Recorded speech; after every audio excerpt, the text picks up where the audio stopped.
Temos uma lista em nosso projeto, mas por enquanto ela somente exibe os itens para o usuário, sendo que não possui nenhuma funcionalidade implementada. Neste vídeo nós vamos aprender a como identificar quando o usuário seleciona um item de uma lista e a como disparar uma ação quando isso acontece. Vamos começar escrevendo o código para identificar quando o usuário clica em um item de uma lista. Em Android, a lista possui um método chamado setOnItemClickListener, que nos permite definir um listener, que do verbo listen já dá para sacar o que ele faz. Ele irá ouvir quando um item de uma lista for escolhido. Então vamos ao código. Lista.setOnItemClickListener, passando como parâmetro uma interface, ou seja, definindo um listener. Então vou dar um Enter para completar, New OnItemClickListener. Dou um Enter e o Android Studio já completa o código. Ele irá gerar uma classe anônima que implementa um método chamado OnItemClick. Este é o método que será executado quando um item for selecionado. Agora nós precisamos saber qual o item que foi escolhido. Nós sabemos isso através do parâmetro position, ou a posição do item na lista. Vamos executar um teste mostrando uma janela de alerta na tela quando o item for clicado. Vamos usar a classe Toast.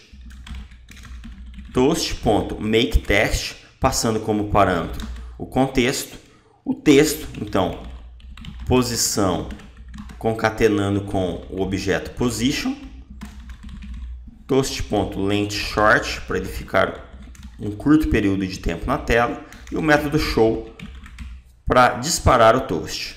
Aqui deu erro, eu preciso colocar o nome da minha classe, myActivity.dis. Vamos executar nosso projeto e vamos clicar em um item de uma lista. Posição 0, posição 1, posição 5. Não estranhe a numeração, pois em Java e em muitas outras linguagens, a primeira posição de um array é a posição 0. Então, por isso que eu estou clicando na primeira opção e ele está me mostrando a posição 0.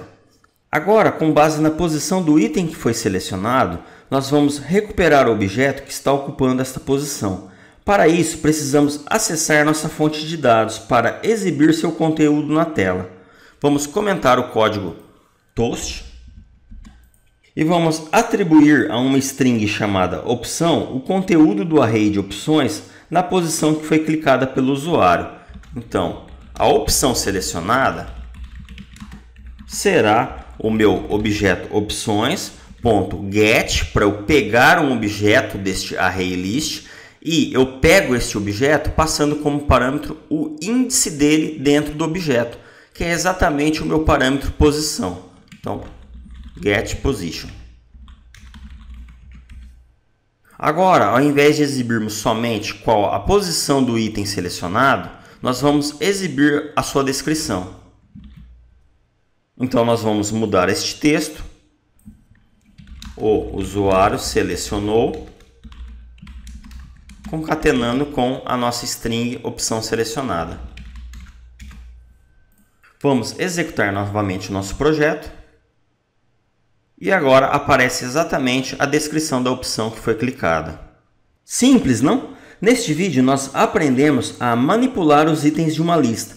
Começamos identificando quando um item de uma lista é escolhido pelo usuário através do método setOnItemClickListener. Vimos também como obter a posição selecionada pelo usuário e então recuperamos o objeto na posição correspondente e exibimos seu conteúdo para o usuário.